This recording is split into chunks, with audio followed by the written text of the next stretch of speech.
శ్రీ మహాగణాధిపతయే నమః, శ్రీమాత్రే నమః. మాచిరాజ్ భక్తి ప్రేక్షకులందరికీ నమస్కారం. ఈనాటి దినఫలం కార్యక్రమంలో ముందుగా నేటి పంచాంగ వివరాలు పరిశీలిద్దాం.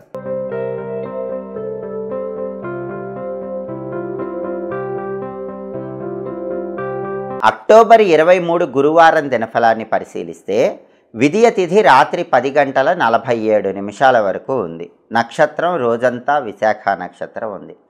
గురువారం విశాఖ నక్షత్రంతో కలిసి వస్తే వర్ధమాన యోగం ఉంటుంది. ఇది శివానుగ్రహాన్ని కలిగింపజేస్తుంది. అంటే 12 రాశుల వాళ్ళు ముఖ్యమైన పని మీద బయటికి వెళ్ళినా, ముఖ్యమైన ప్రయాణాలు చేసినా శివానుగ్రహం వల్ల ప్రయాణాలన్నీ విజయవంతం అవుతాయి. పనులన్నీ దిగ్విజయంగా పూర్తి చేసుకోవచ్చు. కార్యసిద్ధి లభిస్తుంది. అలాగే రాశిచక్రం చార్ట్లో గ్రహాల స్టేటస్ తీసుకుంటే గురువారానికి విశాఖ నక్షత్రానికి ఈ రెండిటికి అధిపతి అయినటువంటి గురువు కర్కాటక రాశిలో చంద్రుడింట్లో శత్రువింట్లో ఉన్నాడు. కాబట్టి సాంఘిక కార్యక్రమాలు, సేవా కార్యక్రమాలు నిర్వహించే వాళ్ళు ఏదైనా నిర్ణయం తీసుకునే ముందు 1కి 10 సార్లు ఆలోచించి నిర్ణయం తీసుకోవాలి. అలాగే ముఖ్యమైన పనుల కోసం ధనాన్ని ఖర్చు పెట్టే ముందు కూడా 12 రాశుల వాళ్ళు 1కి 10 సార్లు బాగా ఆలోచించి ధనాన్ని ఖర్చు చేయాలి. గురువు శత్రుక్షేత్రమైనటువంటి చంద్రుడి ఇంట్లో ఉన్నాడు కాబట్టి జాగ్రత్తలు తీసుకోవాలి. అలాగే నక్షత్ర బలాన్ని బట్టి కొన్ని ముఖ్యమైన పనులు చేసుకోవచ్చు. ప్రధానంగా విశాఖ నక్షత్రం ఉంది కాబట్టి వ్యవసాయానికి సంబంధించిన ముఖ్యమైన పనులు చేసుకోవచ్చు. అగ్రికల్చర్ రిలేటెడ్ వర్క్స్ ఏవి చేసుకోవటానికైనా విశాఖ నక్షత్రం అనుకూలిస్తుంది. వ్యవసాయదారులు విత్తనాలు నాటడానికి కూడా ఈ నక్షత్రం చాలా మంచి నక్షత్రం. భూగర్భ నిధి నిక్షేపాల గురించి తెలుసుకోవటానికి చేసే ప్రయత్నాలకు కూడా విశాఖ చాలా మంచి నక్షత్రం. అలాగే బోరింగ్ పనులకు కూడా విశాఖ అనుకూలిస్తుంది. ఎవరైనా బోరింగ్ వేయించుకోవాలంటే ఈరోజు వేయించుకుంటే చాలా మంచిది. అదేవిధంగా గర్భాధానం కార్యక్రమానికి కూడా విశాఖ అనుకూలిస్తుంది. పెయింటింగ్ కోర్సులు నేర్చుకోవటానికి కూడా ఈ నక్షత్రం మంచి నక్షత్రం. వ్యాపారంలో ఇంపార్టెంట్ ట్రాన్సాక్షన్స్, ముఖ్యమైన క్రయ విక్రయాలకు విశాఖ నక్షత్రం చక్కగా అనుకూలిస్తుంది. కోర్టుకు సంబంధించిన ముఖ్యమైన వ్యవహారాలు నిర్వహించడానికి కూడా ఈ నక్షత్రం అనుకూలిస్తుంది.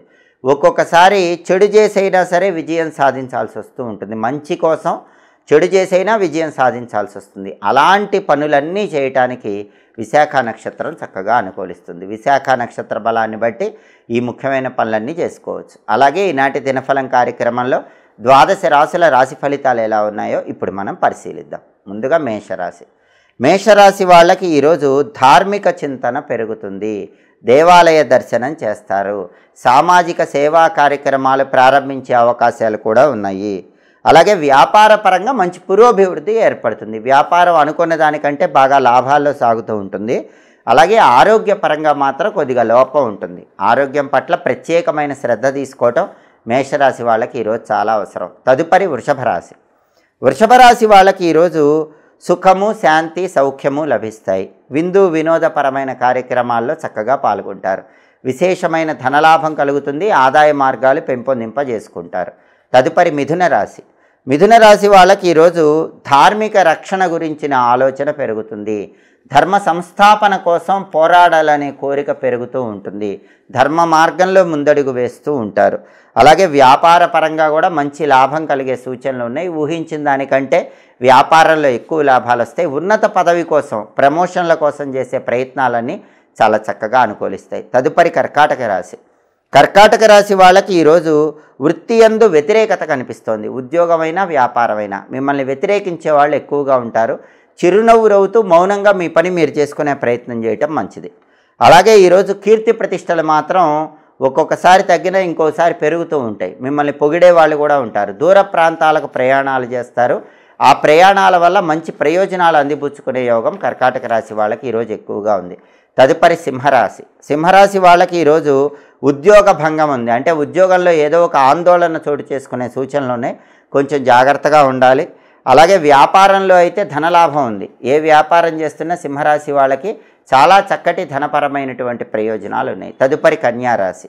కన్యారాశి వాళ్ళకి ఈరోజు మనోవ్యధ ఉంటుంది. ఏదో ఒక విషయం గురించి బాధపడుతూ ఉంటారు. దాన్ని పక్కన పెట్టే ప్రయత్నం చేయాలి. అలాగే ధార్మిక చింతన పెరుగుతుంది. అప్పుల సమస్యలు వెంటాడుతున్నప్పటికీ మీ సమయస్ఫూర్తితో ఆ సమస్యల నుంచి బయటపడగలుగుతారు. తదుపరి తులారాశి.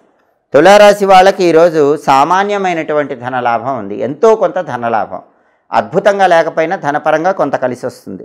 అలాగే వివాహ కార్యక్రమాలు విజయవంతం అవుతాయి. పెళ్ళిళ్ళు నిశ్చయం చేసుకోవాలనేటటువంటి ప్రయత్నాలన్నీ కూడా తులారాశి వాళ్ళకి చాలా చక్కగా సఫలీకృతం అవుతాయి. తదుపరి వృశ్చిక రాశి. వృశ్చిక రాశి వాళ్ళకి ఈరోజు సంతానం వల్ల ప్రశాంతత కలుగుతుంది. మీ సంతానంతో విద్యా సంబంధమైనటువంటి విషయాల గురించి చర్చలు చేస్తూ ఉంటారు. మీ సంతానం గొప్పతనాన్ని, విద్యారంగంలో వాళ్ళ అద్భుత ప్రతిభా పాఠవాలను దగ్గరుండి గమనించగలుగుతూ ఉంటారు. అలాగే వృశ్చిక రాశి వాళ్ళకి ఈరోజు ప్రతి పనిలో సంతోషం, ప్రతి పనిలో లాభం చేకూరే సూచనలు ఎక్కువగా ఉన్నాయి. తదుపరి ధనుస్సు రాశి. ధనుస్సు రాశి వాళ్ళకి ఈరోజు ధనలాభం చాలా అద్భుతంగా ఉంది. ఆదాయ మార్గాలు పెరుగుతాయి. అలాగే శుభ కార్యక్రమాలు నిర్వహించడానికి చేసే ప్రయత్నాలు కూడా చక్కగా అనుకూలిస్తాయి. శుభ కార్యక్రమ నిమిత్తమై ధనం కోసం ప్రయత్నిస్తే ధనం కూడా లభించే సూచనలు ఎక్కువగా ఉన్నాయి. తదుపరి మకర రాశి. మకర రాశి వాళ్ళకి ఈరోజు వ్యాపారం సామాన్యంగా ఉంటుంది. అంత అద్భుతంగా ఉండదు కానీ సాధారణంగా ఉంటుంది. అలాగే శత్రువుల వల్ల సమస్యలు ఎక్కువగా ఉంటాయి. మకర రాశి వాళ్ళు ఈరోజు గుర్తుపెట్టుకోవాల్సిన విషయం, శత్రువుల విషయంలో అప్రమత్తంగా ఉండండి. మీ వెనక గోతులు తీసేవాళ్ళు పెరుగుతారు. అలాంటి వాళ్ళ విషయంలో జాగ్రత్తగా ఉండాలి. తదుపరి కుంభరాశి. కుంభరాశి వాళ్ళకి ఈరోజు అప్పులు చేయాల్సినటువంటి పరిస్థితి ఏర్పడుతూ ఉంటుంది. మనోధైర్యంతో ముందడుగు వేయటం అవసరం. ఇష్టదేవతను స్మరించుకోండి.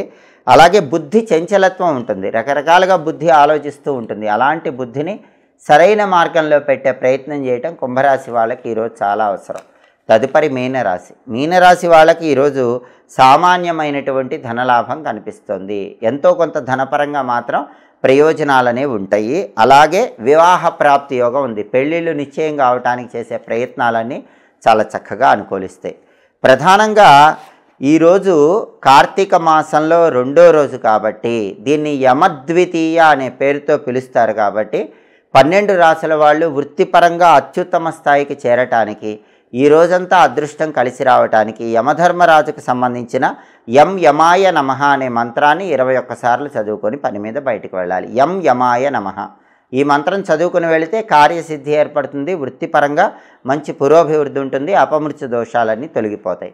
అలాగే గురువారం కాబట్టి ఉదయం 6 నుంచి 7 మధ్యలో, మధ్యాహ్నం 1 నుంచి 2 మధ్యలో, రాత్రి 8 నుంచి 9 మధ్యలో గురుహోర ఉంటుంది. గురుహోర ఉన్న సమయంలో మొండి బాకీలు వసూలు చేసుకోవడానికి చేసే ప్రయత్నాలు అనుకూలిస్తాయి. అలాగే కొత్త వస్త్రాలు ధరించడానికి కూడా గురుహోర మంచిది.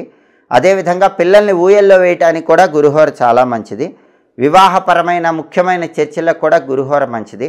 అదేవిధంగా అన్ని రకాలైన శుభ కార్యక్రమాలకు గురుహోర మంచిది. డబ్బులు బ్యాంకులో దాచిపెట్టుకొని రెట్టింపు చేసుకోవడానికి చేసే ప్రయత్నాలు కూడా గురుహోరలో చేసుకుంటే మంచిది. హోరాకాలాన్ని బట్టి ఈ పనులు చేసుకుంటే సమస్త శుభాలను సిద్ధింపజేసుకోవచ్చు. ఇవి ఈనాటి దినఫలం కార్యక్రమంలో ముఖ్యమైన అంశాలు. మళ్ళీ తదుపరి దినఫలం కార్యక్రమంలో తిరిగి కలుసుకుందాం. ప్రతిరోజు ద్వాదశ రాశుల వాళ్ళు రాశి ఫలితాలు తెలుసుకోవాలనుకుంటున్నారా?